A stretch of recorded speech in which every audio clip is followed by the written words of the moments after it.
சிந்தையந்தி என்று ஒரு பெண் கோகுலத்திலே இருந்தாள். கண்ணன் வேணுகானம் பண்ணார். எல்லா பெண்களையும் ராசக்கிரீடைக்கு அழைக்க வேண்டும். 5 லட்சம் வீட்டுக்கு என்ன கடிதாசி போட்டு கூப்பிட முடியுமா?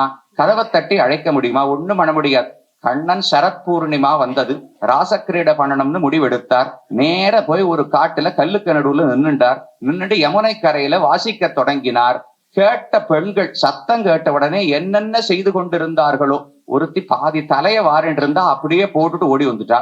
ஒருத்தி ஒரு கண்ணுக்குத்தான் மையிட்டு இருந்தா, இன்னொரு கண்ணுக்கு இடல, அதோட அப்படியே ஓடி வந்துட்டாளாம். ஒருத்தி தன்னுடைய கணவனுக்கு உணவு பரிமாறி கொண்டிருந்தாள். சாப்பிட்டது போரும்னு அப்படியே வச்சுட்டு இவள் எழுந்து வந்து விட்டாள். இத போல அனைத்தையும் விட்டு விட்டு கோபிகைகள் அனைவரும் வந்தார்கள். ஆனா ஒருத்திக்கு மட்டும் வர முடியவில்லை. சிந்தையந்தி என்று ஒரு பெண். சிந்தையந்தி ஜெகத்சூதிம் பரபிரம்மஸ்வரூபிணம் நிருச்வாசதையா முக்திம் கதான்யா கோபகன்யகா என்று விஷ்ணு புராணம் சொல்லுகிறது. அவள் வாசலுக்கு வந்தா. கண்ணனுடைய வேணுகானம் கேட்ட உடனே அழைக்கிறான்னு தெரிஞ்சு போச்சு. வேகமா வாசலுக்கு ஓடி வந்தார். மாமனார் அமர்ந்திருந்தார். அவரை மீறி என்ன சாக்கு சொல்றது, மீறி கொண்டு எப்படி போவதுன்னு தெரியவில்லை. அதனால வருத்தப்பட்டு வீட்டுக்குள்ளேயே அடங்கி நின்று விட்டார். இப்ப மனசுல 2 முரண்பட்ட பாவங்கள் மாற்றி மாற்றி ஓடுகின்றன. ஒண்ணு, கண்ணனுடைய வேணு கான சத்தம் காதுல கேட்கிறதோ இல்லையோ, அது அப்படியே கண்ணமூடி ஆனந்தமா கேட்கிறாள். ஆனந்தம் பெருக பெருக இவள் செய்து வைத்திருந்த புண்ணியங்கள் எல்லாம் கழியத் தொடங்கின. ஐயோ, நேர போய் இதை கேட்க முடியவில்லையே, கண்ணன் அழைக்கிறாரே, நாம இழந்து விடுவோமே என்கிற வருத்தத்திலே, அந்த வருத்தத்தாலே இவளுடைய பாபங்கள் எல்லாம் குறைந்து போய்விட்டன. 2 பாப புண்ணியங்கள் குறைந்து விட்டால் ததா வித்வான் புண்ணிய பாபே விதூய நிரஞ்சனஹா பரமம் சாமியம் உபைதி என்று உபனிஷத்து சொல்லுகிறது. உடனே உடல் கீழே விழுந்தது. நிருச்வாசத்தையா முக்திம் கதா. உடனே மூச்சு நின்றது. அந்த பெண் நேர வைகுந்தத்தையே அடைந்து விட்டாள், முக்தி அடைந்தாள். இது விஷ்ணு புராணத்தில் இருக்கோ இல்லையோ. நாம இவர் ரொம்ப உயர்ந்த பெண் என்றுதானே கொண்டாடி ஆனந்தமா கேட்டு இருக்கோம். பட்டர் சொல்றார், சிந்தையந்தியோபாதி கிருஷ்ண சம்ஸ்லேஷத்தில் புதியார் இல்லை. அவ ரொம்ப கத்துக்குட்டியான். சிந்தையந்தி கிருஷ்ண பக்திக்கு ரொம்ப புதுசா வந்து சேர்ந்தவள். அத போல இப்ப ஆண்டாளுடைய கோஷ்டியில யாரும் கிடையாது. திருவாய்ப்பாடியில எல்லாமே விருத்தர்கள், பாகவதர்களுடைய பெருமை தெரிந்தவர்கள். அதனால கூடித்தான் பகவானிடத்துல செல்ல வேண்டும்னு இவர்களுக்கு தெரியும்னு தெரிவிக்கிறார். என் சுவாமி, ஒருத்தி முக்தியே போய் அடைந்து விட்டாள், அவளே கிருஷ்ண பக்திக்கு புதுசுன்னு எப்படி பட்டர் சொல்றார்னால், கிருஷ்ண பக்தியில ஒருத்தருக்கு நிறைய பழக்கம் வந்து விட்டது என்றால் மாமனார் நிற்கிறத பொருட்படுத்தாமல் தாண்டி வந்திருக்கணுமா. அவ தாண்டாமல் நின்றாள் அல்லவா, அதனால சிந்தையந்தியோபாதி புதியார்னு தெரிவிக்கிறார். அவள் இப்பதான் லஜ்ஜை இருக்கே, வெட்கம் இருக்கும் வரை, இந்த சமுதாயத்தினுடைய தடைகள் இருக்கும் வரை கிருஷ்ண பக்திக்கு புதுசுன்னு அர்த்தம். அதையெல்லாம் விட்டு நாம இப்போ நாம சங்கீர்த்தனத்துக்கு போறோம். நன்னா எழுந்து கும்பிடு நட்டமிட்டாடி கோகு கட்டும் உழலாதார் என்று ஆழ்வார் பாடுகிறார். பண்ணா 4 பேர் வெட்கமா நம்மள ஏதான ஏளனமா பேசுவா, கேலி பண்ணுவா, கைகொட்டி சிரிப்பா, இதெல்லாம் பண்ணத்தான் செய்வா. ஆனா தொடர்ந்து நாம சங்கீர்த்தனம் பண்றவாளுக்கு பாருங்க, அதெல்லாம் ஒரு வெட்கமாவே தோணாது. ஆனந்தமா அதை பத்தி பொருட்படுத்தாமல் செய்து கொண்டிருப்பார்கள். அந்த பழக்கம் சிந்தையந்திக்கு இல்லையா. அதனால வீட்டிலேயே தங்கி, ஆனா பரவாயில்ல, நல்ல கதியை அடைந்து விட்டாள். அத போல புதியர்கள் யாருமே இந்த கோஷ்டியில கிடையாது. திருவாய்ப்பாடியில எல்லாரும் நன்னா பழந்துன்னு கொட்ட போட்டவர்கள். அதனால பக்தி நன்றாக இருக்கிறது. பாகவதர்கள் பெருமை அறிந்து அவர்களோடு சேர்ந்துதான் செல்ல வேண்டும் என்று தெரிந்தவர்கள் என்று பிள்ளா என்கிற சொல்லுக்கு ஒண்ணு சொன்னார். அதற்கடுத்தது ஒண்ணு சொல்றார். மகாராஜர் வாசலிலே சென்று இளைய பெருமாள், கடைசியில ஒரு வார்த்தை இருக்கும் இல்லையோ, பேரறவம் கேட்டிலையோ என்று தெரிவிக்கிறார். பேரறவம் என்பதற்கு ஒரு எடுத்துக்காட்டு. இதை கேட்ட உடனே தெரிவிப்பாராம். துவனி என்கிறாள். அனந்தாழ்வான் காட்டின ஒரு அழகான சரித்திரம். இது ஒரு ஒப்புமை. அனந்தாழ்வானுக்கு இந்த பேரறவம் என்கிற சொல் கேட்ட உடனே அவர் 2 விஷயங்களை சேர்த்து ஒரு இடத்துல ஒரு அர்த்தத்தை தெரிவிக்கிறார். இந்த இடத்துல வெள்ளை விழிசங்கின் பேரறவம், அந்த பேரறவம் கேட்டு இந்த நல்ல உறக்கத்தில் இருக்கிறாளே ஒரு பெண், பிள்ளா என்கிற பெண், அவளை உலுக்கி எழுப்ப வேண்டும். ஆண்டாள் எழுப்பியும் எழுந்திருக்காதவளை அந்த வெள்ளை விழிசங்கின் பேரறவம் எழுப்ப வேண்டுமோ இல்லையோ. இதற்கு ஒரு எடுத்துக்காட்டு தெரிவிக்கிறார். ராமனுக்கும் சுக்ரீவனுக்கும் நட்பு ஏற்பட்டது. வாலியை கொன்றான். ராஜ்யம் சுக்ரீவனுக்கு விட்டது. சீதையை தேடி போக வேண்டும். சரியா அப்பதான் மழைக்காலம் சிக்கி கொண்டது. 4 மாசம் எங்கும் தேடச் செல்ல முடியாது. ராமன் பிரசரவணகிரி என்கிற மலையிலே ஒதுங்கி ஒரு குகைக்குள்ளே ராமனும் லக்ஷ்மணனும் இருந்தார்கள். இவனுக்கு ரொம்ப ஆனந்தம். இழந்த மனைவியும் திரும்ப சுக்ரீவன் பெற்றுவிட்டான், இழந்த ராஜ்யத்தையும் பெற்றுவிட்டான். 4 மாசம் அதுவும் வருஷா காலம், சுத்தி ரொம்ப அழகா இருக்கும். கிஷ்கிந்தையில நல்ல மழைக்காலத்துல அழகாக இருக்கும். அத ஆனந்தமா கள்ளு குடித்துக் கொண்டு நாட்டியம், நாடகம், நிகழ்ச்சி, என்னென்ன இன்பங்கள் உண்டோ அனைத்தையும் அனுபவித்துக் கொண்டிருந்தான் மனைவிமார்களோடு. 4 மாசம் ஆச்சு. 4 மாசத்துக்கு அப்புறம் 2 நாள் ஆச்சு, 4 நாள் ஆச்சு, 6 நாள் ஆச்சு.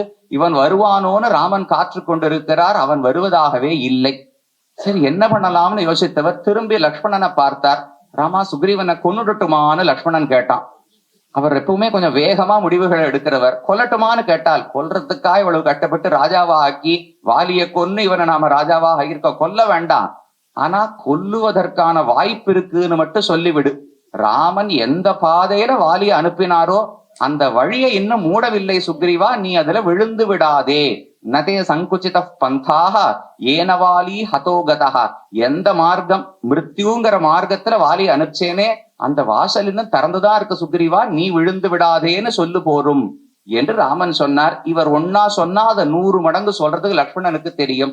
நேர கிஷ்கிந்தை வாசலிலே போய் நின்று கொண்டு தன்னுடைய வில்லினுடைய நாணை இழுத்து விட்டாராம். டங்காரம், தனுஷ் டங்காரம்னு தெரிவிப்பார்கள். அந்த ஒலிய கேட்ட உடனே, அது யாரை இழுப்பணும்? இப்ப போய் குரங்கு, ராஜ்யம் பெற்றிருக்கிற குரங்கு, அதுக்கு மேல கள்ள வேற குடிச்சிருக்கு, அதோட மனைவியர்களோட சேர்ந்து இருந்ததுனால வந்த ஒரு களைப்பு வேறு, இத்தனையோடு ஒருத்தர் தூங்கிட்டு இருக்காரோ இல்லையோ, அவரை உலுக்கி எழுப்புவதற்கு இந்த லக்ஷ்மணனுடைய ஒலி, அந்த நாணினுடைய ஒலிதான் சரியா இருந்துதான். அத போல இப்ப இந்த பெண்ணை எழுப்புவதற்கு வெள்ளை வெளிசங்கின் பேரரவம் சரியாக இருக்கும் என்று தெரிவிப்பார். மகாராஜர் வாசலிலே சென்று இளைய பெருமாள் சிறு நாணேற்றி எரிந்தார் என்ன அனந்தாழ்வான் தாரையினுடைய ஸ்தனோஷ்மாவை பற்றி கிடந்த மகாராஜர் ஆந்தியமும் தீருகைக்கு போரும் துவனி. அவருடைய ஒரு ஆந்தியம், எதையும் பார்க்காம கண்மூடித்தனமா படுத்துட்டு இருந்தாரோ இல்லையோ, அதை போக்குவதற்கு பெரிய துவனியா லக்ஷ்மணன் அனுப்பினார். அத போல இந்த இடத்தில் பேரரவம் இருக்கிறது என்று 6வது பாசுரத்துல இந்த சில ஐதிஹ்யங்களை சொன்னார். அடுத்து 7வது பாசுரம் கீசு கீசு. அதுல ஒரு சில ஐதிஹ்யங்களை மட்டும் பார்ப்போம். ஒண்ணு தெரிவிக்கிறார், விடிவோ ஆட்கொண்ட வில்லு ஜீயர் என்று ஒரு சுவாமியை பத்தி தெரிவிக்கிறார். அவர் எழுந்து ஸ்ரீரங்கத்துல ஆட்கொண்ட வில்லு ஜீயர் எம்பெருமானாருடைய சிஷ்யர். கூட நஞ்சியரும் இருக்கிறார்.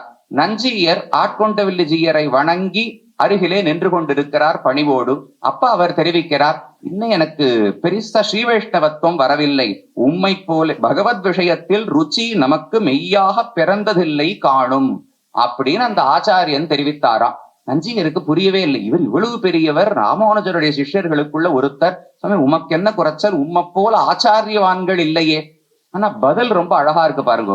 என்ன சொல்லியிருக்கார், எனக்கு இன்னும் ருச்சியே வரல, பகவத் விஷயத்தில் ருச்சி வரவில்லைன்னு ஒரு பெரியவர் சொல்றார். நமக்கா இருந்தா என்ன பதில் சொல்றதுன்னே தெரியாது. ஏன் சுவாமி, உமக்கு தான் இருக்கே, உமக்கு அது நல்லா சம்பாதிச்சு வச்சிருக்கேரேன்னு அவருடைய பெருமைன்னு சொன்னா, இல்ல நான் சம்பாதிக்கலைன்னு அவர் தான் ஏற்கனவே சொல்லிட்டு இருக்காரு. அதனால என்ன பண்ணார், உம்மை போல ஆச்சாரியவான்கள் உண்டோ, ராமானுசரே ஆச்சாரியராக கொண்டிருக்கிறீரே, உமக்கு என்ன குறை என்று நஞ்சியர் கேள்வி கேட்டார். அதுக்கு அவர் பதில் சொன்னாராம், இல்ல இன்னும் பக்தர்களுடைய பெருமையை பார்த்தால் அதை உகக்கக்கூடிய எண்ணம் எனக்கு வரவில்லை, அது வந்தால்தான் ஒருவனுக்கு நிஜமா பகவானிடத்தில் ஆசை ஏற்பட்டு இருக்கிறது என்று பொருள். அந்த நிலை வராதபடியால எனக்கு இன்னும் ருச்சி பிறக்கவில்லை என்று தெரிகிறது. அப்போ மற்ற பக்தர்கள், நம்ம விட பக்தர்கள் கண்டிப்பா உலகத்துல எத்தனையோ உயர்ந்தவர்கள் இருக்க போகிறார்கள். அவர் இப்படி பண்றார், கோவிலே கத்தின்னு கிடக்கிறார், நிறைய கைங்கரியம் பண்றார். அதற்காக நமக்கு மனம் இழப்பதற்கு ஒன்றுமில்லை. நாமும் அதை போல ஆகலாம்னு நமக்கு ஒரு முன்னுதாரணமா ஒருத்தரை வச்சுக்கலாம் இல்லையோ. அவரை பார்த்தா ஒரு உகப்பு ஏற்பட வேண்டும். ஏன் நானும் தான் பண்ணிட்டு இருக்கேன், நாங்கெல்லாம் கைகரியம் பண்ணலையா, அவர் மட்டும்தான் பண்றாரா? நம்ம பொதுவா ஒரு இடத்துக்கு போனாலே ஒருத்தர் 4 பேரை பத்தி ஒரு கோவில்ல புகழ்ந்து சொல்லுவார்களோ இல்லையோ. இந்த 4 பேர் தான் இங்க தொடர்ந்து கைங்கரியம் செய்கிறார்கள், ரொம்ப நன்னா பண்றான்னு 4 பேரை புகழ்வா. இன்னொரு 4 பேர் அப்பப்ப வந்து செய்பவர்களுக்கு மனசுல குத்தரா போல இருக்கும். ஆனா அப்படி நினைக்கவே வேண்டாம். அங்க சொல்லுவது இவர்கள் 4 பேர் தொடர்ந்து வருகிறார்கள்னு கொண்டாடினால், ஆமாம்னு அதை உகக்கக்கூடிய நெஞ்சம் மற்றவர்களுக்கும் இருக்க வேண்டும். அப்படி ஒரு பாகவதனுடைய பெருமையை பார்த்து உகந்தால்தான் அப்ப நமக்கும் பகவானிடத்துல ஒரு ஊற்றம் இருக்கிறதுன்னு பொருள். அது ஒரு ஐதிஹ்யம். ஆட்கொண்ட வில்லு ஜீயரை பற்றி தெரிவிக்கிறார். அடுத்து ஒரு அழகான விஷயம், பட்டர் தேவிமங்கலம் என்று திருநாராயணபுரத்துக்கு போற வழியில ஒரு கிராமம். அந்த இடத்துக்கு ஒரு முறை எழுந்தருளும் போது அங்கு பல பாகவதர்கள் இருந்தார்கள். அவர்கள் யாருன்னால், இவர் தானே போய் நஞ்சியர அத்வைத்தியாக இருந்தவரை விசிஷ்டாத்வைதியாக மாற்றினார். அந்த நஞ்சியருடைய பூர்வாசிரமத்தில் அவர் அத்வைதியாக இருந்த போது அவருக்கு பல சிஷ்யர்கள் அத்வைதிகள் இருந்திருப்பார்களோ இல்லையோ, அந்த அத்வைதிகள் எல்லாம் திருந்தி ஸ்ரீவைஷ்ணவர்களாக ஆகி அந்த ஊர்ல வாழ்ந்து வந்தார்களாம், தேவிமங்கலம் என்கிற ஊரிலே. அங்க போய் பார்த்தா நல்லா சதியாராதனை நடக்கிறது. ஸ்ரீவைஷ்ணவர்கள் நல்ல அனுஷ்டானத்தோடு ஞானத்தோடு இருந்து வந்தார்கள். பார்த்த பட்டருக்கு ரொம்ப ஆனந்தம். அந்த ஆனந்தத்தோடு அமர்ந்து கொண்டு கடாட்சித்து கொண்டிருந்தார். உடனே 4 பேர் வந்து, எல்லாம் தேவளுடைய அனுகிரகம் தான், தேவளுடைய திருவடி பலம்தான்னு சொன்னார்கள். பட்டர் மறுத்து விட்டாராம். இதுல நான் பண்ணது ஒண்ணுமே கிடையாது, என்னுடைய மெய்யால் அல்ல, என்னுடைய ஒரு ஞானம், என்னுடைய ஸ்ரத்தை, பகவானிடத்துல ஒரு பக்தி அல்லது பக்தர்களிடத்துல ஒரு பக்தி, இது என்னுடைய பெருமையால் வந்ததல்ல. என்னுடைய அடியவர்கள் யாரோ என்னுடைய சிஷ்யர்களுக்குள்ள அந்த பெருமைகள் பாகவத ஆசையோடு இருந்திருக்க வேண்டும், அதனால இது நடந்திருக்கிறது. அப்ப தன்னுடைய ஒரு குழந்தை ஏதோ ஒரு சாதனை பண்றதுன்னு வச்சுக்கோமே, அதை பார்த்து எந்த தாய் தந்தையருக்கும் பொறாமையே வராது. அது என்னுடைய சாதனைன்னு தாராளமா சொல்லிப்போமோ இல்லையோ, அத போல ஒருவனுக்கு தன்னுடைய சிஷ்யனுடைய ஒரு தொடர்பால ஒருத்தர் நன்மை அடைகிறார்னு வச்சுக்கோங்க, அத அந்த ஆச்சாரியன் தன்னுடைய சாதனைன்னு தாராளமா எடுத்துப்பாராம். அதுல எந்த லஜ்ஜைப்படுவதற்கு ஒண்ணுமே கிடையாது. அவர் தான் வேலை பார்த்திருக்கார், அவர் தான் இந்த ஊரை திருத்திருக்கார். ஏன்னா நஞ்சியருடைய பூர்வாசிரம சிஷ்யர்கள்னால் அவர் தான் திரும்ப வந்து கண்டிப்பா சொல்லி நீங்க இருக்கிறது தப்புன்னு மாற்றி இருக்க வேண்டும். அப்ப நஞ்சியர் பண்ண காரியம் இது, அதனால எனக்கும் அதை பார்த்து பயன்படுகிறேன். நான் இங்க வந்து உபதேசம் எல்லாம் பண்ணவில்லை, இப்படி இந்த அளவுக்கு வெள்ளம் எடுகிறது. அடியன் எங்கேயோ ஸ்ரீரங்கத்துல உட்கார்ந்துட்டு இருக்கேன், ஆனா அடியனுடைய சிஷ்யர் யாரோ ஒருத்தர் வந்து இங்கு வரைக்கும் உபதேசித்திருக்கிறார்னால் அது அவருடைய பெருமை, அவருடைய குணத்தை காட்டுகிறதே தவிர என்னுடைய குணத்தை அல்ல. இதெல்லாம் எதுக்கு சொல்றார்? வரிசையா எல்லாம் பாகவத பிரபாவம் தான் இந்த பாசுரங்களில் சொல்லப்படுகிறது. அதனால ஐதிஹ்யங்களும் அதே போல்தான் எடுக்கப்படுகின்றன. இது 7 கீசு பாசுரம் பார்த்தோம். அடுத்தது 8வது பாசுரம் ஒரே ஒரு வார்த்தை தெரிவிக்கிறார். கோதுகலமுடைய பாவாய் எழுந்திராய் பாடிப்பறை கொண்டு என்று இந்த பாசுரத்துல வருகிறதோ இல்லையோ. கோதுகலமுடைய பாவை, பாவைன்னு சொன்னா பெண் என்று பொருள். அந்த பெண் இடத்துல ஆண்டாள் கேட்கிறாளாம், நாங்க படுகிற பாட்டை நீதானே புரிந்து கொள்ள முடியும், கண்ணன் தான் ஆணாக போய்விட்டான், நாங்க பெண்ணுக்கு என்ன கஷ்டம் இருக்குமோ, பெண்ணின் வருத்தம் அறியாத பெருமான் என்று கண்ணனுக்கு பெயரே ஆண்டாள் சூட்டி இருக்கிறாள். அப்ப கண்ணனிடத்துல போய் கேட்டால்தான் அவர் பண்ணி கொடுக்க மாட்டார். ஆனா நீ கண்ணனுக்கு மிகவும் வேண்டிய பெண்.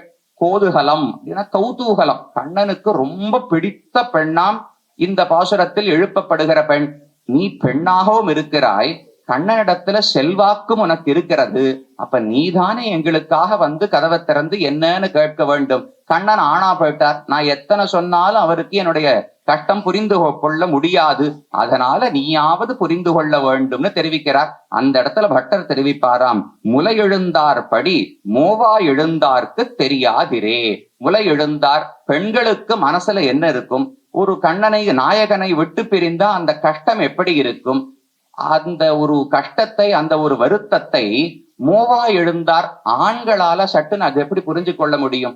ஒரு பெண்ணினுடைய மனசை இன்னொரு பெண்ணு தானே அதை பட்டு அதே நிலையில் இருப்பவளுக்குத்தானே அதை தெரிந்து கொள்ள முடியும். நீதான் பெண்ணாக இருக்கிறாய், நம்மை போல பக்தையாகவும் இருக்கிறாய், கண்ணனை அடைய ஆசையோடு இருக்கிறாய். அப்ப நீதான் கதவை திறந்து புரிந்து கொண்டு எங்களுக்காக கண்ணனிடத்திலே போய் பேச வேண்டும் என்று பாவை என்கிற ஒரு வார்த்தைக்கு தெரிவிக்கிறாள். இன்னொரு இடம், கீழ்வானம் வெள்ள நெரும சிறுவீடுமைவான் பரந்தனகான் விக்குள்ள பிள்ளைகரும் போகாமல் துன்னை கூவான் வந்து நின்றோம் என்று இருக்கிறதோ இல்லையோ. இவள் உள்ள தூங்கிட்டு இருக்கா, மத்த எல்லா ஊர்ல இருக்கிற பெண்கள் எல்லாம் வந்து வாசல்ல நின்று இருக்காளோ இல்லையோ. அதுக்கு ஒரு ஐதிஹ்யம் தெரிவிக்கிறார். பட்டர் விடியுந்தனையும் கண் வளர்ந்த அருள சிஷ்யர்கள் எல்லாரும் திருவாசலிலே வந்திருக்குமா போலே. பட்டர் காத்தால விடியற வரைக்கும் பட்டர் திருப்பள்ளி எழுந்து கொண்டிருப்பாராம். அந்த சமயத்துக்கு தான் திருப்பள்ளி எழணும்னு வச்சுக்கோங்களேன். அது வரைக்கும் அவர் எழுந்திருக்கிறதுக்குள்ள மற்ற சிஷ்யர்கள் எல்லாம் அனுஷ்டானங்களை முடித்து கொண்டு பட்டர் எழுந்திருக்கும் போது அவருடைய செங்கண் சிரிச்சிருதே எம்மேல் விழியாவோ பாசுரம் வேணுமோ இல்லையோ, கண்ணன் விழிக்கிறத பார்க்கணும்னு ஆண்டாள் ஆசைப்பட்டா, பட்டர் எழுந்ததுலேருந்து அவர் பண்றதை பார்க்கணும்னு சிஷ்யர்களுக்கு ஆசை. அதனால அவர் திருமாளிகை வாசல்ல எல்லா சிஷ்யர்களும் வந்து காத்து கொண்டிருப்பார்களாம். என்று ஐதிஹ்யம் இந்த பாசுரத்தில் தெரிவித்தார். அடுத்து 9வது பாசுரம் தூமணி மாடம். அதுல பட்டருடைய ஒரு வார்த்தை. இந்த பாசுரத்தில் கண் வளரும்னு இருக்கிறது இல்லையோ, மெல்ல அனைமேல் கண் வளரும் மாமான் மகளே என்று பாசுரம். கீழே சொன்ன மாதிரிதான். எப்படி போதுவீர் போதுமினோ நேரிழையீர் நீராட போதுவீர்னு பாடும்போது ஏன் நீராடன்னு மரியாதையோடு சொல்ல வேண்டும்? குளிக்கவான்னு சொன்னா போறாதா? பேசுவது ஒரு இடைச்சி. மற்ற இடங்கள்லாம் மட்டும் இடைச்சியினுடைய பாவனை மாறாமல் ஆண்டாள் பேசுவாள். நெய் உண்ணோம், பால் உண்ணோம் எல்லாம் இடைச்சிகளுடைய பேசு. ஆனா இங்க மட்டும் குளிக்கவான்னு சொல்லாமல் நீராட போதுவீர்னு அழைக்கிறாரே, ஏன் கௌரவம்னு கேள்வி. அதே போலத்தான் இந்த இடத்தில் கண் வளரும் தூங்கும் மாமான் மகளேன்னு சொன்னா போறாதா? ஏன் கண் வளரும்னு கௌரவத்தோடு கூப்பிடுகிறாள் என்றால், பகவானோட தொடர்பு இருந்து விட்டால் பகவத் சம்பந்தமுடையார் புத்திரர்களாகவுமாம் சிஷ்யர்களாகவுமாம் பகவத் சம்பந்தமுடையார் கௌரவ்யர்கள். ரெண்டு சுவாமி முன்னாடியே தெரிவித்திருந்தார் எடுத்துக்காட்டுகளை. பட்டருடைய ஸ்ரீபாத தீர்த்தத்தையே அவருடைய திருத்தாயாரான ஆண்டாள் ஸ்வீகரித்துக் கொள்வார். பெரிய நம்பிகள் தன்னுடைய சிஷ்யரான ராமானுஜர் வீதியில நடந்து வருவதை பார்த்து தன் ஆச்சாரியன்னு நினைத்து விழுந்து சேவித்தார். போல பல திருஷ்டாந்தங்கள். அத போல இன்னொன்னு சொல்றார். பட்டர்க்கு சிலர் தொண்டனூர் நம்பி திருவடி சார்ந்தார் என்று விண்ணப்பம் செய்ய அவர் ஸ்ரீவைஷ்ணவர்களுக்கு அடிமை செய்து போந்தபடிக்கு திருநாட்டுக்கு நடந்தார் என்று சொல்ல வேண்டாவோ என்று அருளி செய்தார். ஒருத்தர் பரவதித்து விட்டார், ஒரு சுவாமி தொண்டனூர் நம்பி என்பவர். அதை பட்டரிடத்துல தெரிவிக்கிறார்கள். தொண்டனூர் நம்பி தான் திருவுடை தாசர், நம்பி ஏறு திருவுடை தாசர், ரெண்டு பேரை பத்தி ஐதிஹ்யம் இருக்கு. ஒரு வியாக்கியானத்துல நம்பி ஏறு திருவுடைய தாசர்னு இருக்கு, இன்னொரு இடத்துல தொண்டனூர் நம்பின்னு இருக்கு. அவர் பரமவதித்த போது யாரோ சிலர் அவர் தொண்டனூர் நம்பி திருவடி சார்ந்தார் என்று வெறும சொன்னார்களாம். அப்படி சொல்லக்கூடாது. பகவானுக்கு கைங்கரியம் பண்ணா இப்படி சொல்ல வேண்டும், பாகவதர்களுக்கு கைங்கரியம் பண்ணால் இப்படி சொல்ல வேண்டும். திருவடி சார்ந்தார்னு பகவானுக்கு கைங்கரியம் செய்திருந்தால் திருவடி சார்ந்தார்னு சொல்ல வேண்டுமா? பாகவதர்களுக்கு கைங்கரியம் செய்திருந்தால் திருநாட்டைக்கு நடந்தார். திருநாடு என்பது வைகுந்தம். வைகுந்தத்தை இந்த இடத்துல குறிக்கல. வைகுந்தத்தில் இருக்கிற அடியவர்கள் எதை இங்கு ஆசைப்பட்டார்களோ அதை குறித்துத்தான் பலம். இங்கு பகவானை ஆசைப்பட்டால் அங்கு பகவானுடைய திருவடி அடைந்தார். இங்கு பக்தர்கள் ஆசைப்பட்டிருந்தா அங்கு வைகுந்தத்தில் அந்த மேல் பேரின்பத்தை அடியரோடு சேர்ந்தார். இங்கு ஆச்சாரியன் ஆசைப்பட்டிருந்தால் அங்கு ஆச்சாரியன் திருவடி அடைந்தார் என்று அவரவர் நிலைக்கு தகுந்தபடிதான் சொல்ல வேண்டுமே தவிர மாற்றி சொல்லக்கூடாது. இந்த இடத்துலதான் கௌரவம் காட்டுகிறார். இதுக்குள்ள கௌரவம். குளிக்கவா கண் வளரும் என்றது சாதாரண உலக வழக்கம். ஒருவர் மரணம் அடையும் போது அதை எப்படி ஸ்ரீவைஷ்ணவர்கள் சொல்ல வேண்டும் என்றால், ஆச்சாரிய பக்தியாலேயே முக்தி என்பது நம் சித்தாந்தமானபடியால் ஆச்சாரியன் திருவடி அடைந்தார்னு சொல்றோம். அதுல 3 நிலைகளை இந்த இடத்துல பட்டர் காட்டி இருக்கிறார். பகவானிடத்துல பக்தியோடு இருந்திருந்தால் திருவடி சார்ந்தார்னு சொல்லணும். பாகவதர்களிடத்துல பக்தியோடு இருந்திருந்தால் திருநாட்டுக்கு நடந்தார்னு சொல்லணும். ஆச்சாரியனிடத்துல பக்தியோடு நடந்து கொண்டிருந்தார் என்றால் ஆச்சாரியன் திருவடி சேர்ந்தார் என்றுதான் சொல்ல வேண்டுமே தவிர சாதாரணமா சொல்லக்கூடாது. அப்ப இவர் நடுவுலே தொண்டனூர் நம்பி நீ சொல்றபடிக்கு பகவத் பக்தர் அல்லர், அவர் பாகவதர்களுக்கு பக்தர், அதனால அதற்கு தகுந்தபடி சொல்ல வேண்டும் என்று பட்டர் தெரிவிப்பாராம். அது ஒரு ஐதிஹ்யம் இந்த பாசுரத்துல தெரிவித்தார். அதே போல இது இந்த பாசுரம். கடைசியாக நோற்று சுவர்க்கம் 10வது பாசுரம். ஒரே வரி அருங்கலமே என்று சொல்லிருக்கிறதோல்யோ. அதாவது நோற்று சுவர்க்கம் போகுன்ன அம்மனாய் மாற்றமும் தாராரோ வாசல் திறவாதார் நாற்றத்துழாய்முடி நாராயணன் நம்மால் போற்றப் பரதரும் புண்ணியனால் பண்டொரு நாள் கூற்றத்தின் வாய்விழுந்த கும்பகரணம் தோற்றுமொக்கே பெருந்துயில் தான் தந்தானோ ஆற்ற அனந்தனுடையாய் அருங்கலமே தேற்றமாய் திரவேலோர் எம்பாவாய் என்று ஆண்டாளுடைய பாசுரம். அருங்கலன் ரொம்ப அழகான ஒரு ஆபரணம் என்று ஆண்டாள் அந்த பெண்ணை அழைக்கிறாள். எதுக்கு ஆபரணம்னு இப்ப கூப்பிடுறாள்னால், ஒரு நல்ல ஹாரம் பண்றோம்னு சொல்லுங்களேன், தங்கத்தால ஒரு நல்ல ஹாரம் பண்றோம். அந்த ஹாரத்துக்கு எப்போது பெருமை சேரும், இன்னும் எப்ப அழகு சேரும்னால் அதுல ஏதான வண்ண கற்களை பதிக்கணுமோ இல்லையோ. உயர்ந்த மாணிக்கம், ரத்னம், வைரம், வைடூரியம் இதையெல்லாம் எடுத்து அதுல பதித்தால் தானே அதனுடைய உயர்வு இன்னும் வளரப்போகிறது. அதை போல எங்கள் கோஷ்டிக்கு நீ வந்தால்தான் பெருமை சேரப்போகிறது, அழகு சேரப்போகிறது. நீதான் எங்களுக்கு ஆபரணம் போன்றவள், அதனால அருங்கலமே தேற்றமாய் திற என்று ஆண்டாள் பாடுகிறாள். அதுல ஒரே வார்த்தை அருங்கலமே என்கிற வார்த்தைக்கு ஒரே வரிதான் ஐதிஹ்யமே. எம்பெருமானாரை போலே. ஒரே வார்த்தையில முடிச்சுட்டார். என்னது சுவாமி, எம்பெருமானார் எங்க இருக்கார்னால் ஆச்சாரிய ஹாரத்துக்கெல்லாம் அவர்தானே அருங்கலமாக இருக்கிறார். நாயக ரத்னமாக இருந்து மற்ற எல்லா ஆச்சாரியர்களுக்கும் பெருமை சேர்த்து குரு பரம்பரை என்கிற ரத்னஹாரத்தை உயர்த்தி காட்டுகிறாரோ இல்லையோ. அமுனா தபனாதிசாயி பூம்னா யதிராஜேன நிபத்த நாயகஸ்ரீஹி மகதி குரு பங்கி ஹார எஷ்டிஹி விபுதானாம் ஹிருதயங்கமா விபாதி. விபாதி நாம சொன்னோம்னா மனசுல இருக்கணும். ஆச்சாரிய ரத்னஹாரம் என்பது ராமானுஷரை நடு நாயக கல்லாக கொண்டது. அவர்தான் முன்னாச்சாரியர்கள் பின்னாச்சாரியர்கள் எல்லாருக்கும் பெருமை சேர்க்கிறார். தபனாதிசாயி பூம்னா, சூரியனை விட அதிகமான ஒளி பொருந்தியவர் அந்த சுவாமி ராமானுஜர். அந்த குரு பரம்பரை எப்போதும் என்னுடைய மனசிலே இருக்க வேண்டும் என்று பிரார்த்தனை இந்த ஸ்லோகத்திலே வைக்கப்படுகிறது. அப்ப அருங்கலமேன்னு சொன்னால் அதை பதித்தோம்னா ஹாரத்துக்கு மதிப்பு கூட வேண்டும், அழகு கூட வேண்டும். அப்படி ராமானுஜர் சேர்ந்து இந்த ஆச்சாரிய பரம்பரையை ஒளியூட்டுகிறார் எம்பெருமானாரை போலே என்று 10வது பாசுரத்தில் ஐதிஹ்யம் தெரிவித்தார். இது இந்த 5 பாசுரங்கள் இருக்கக்கூடிய ஐதிஹ்யங்கள்.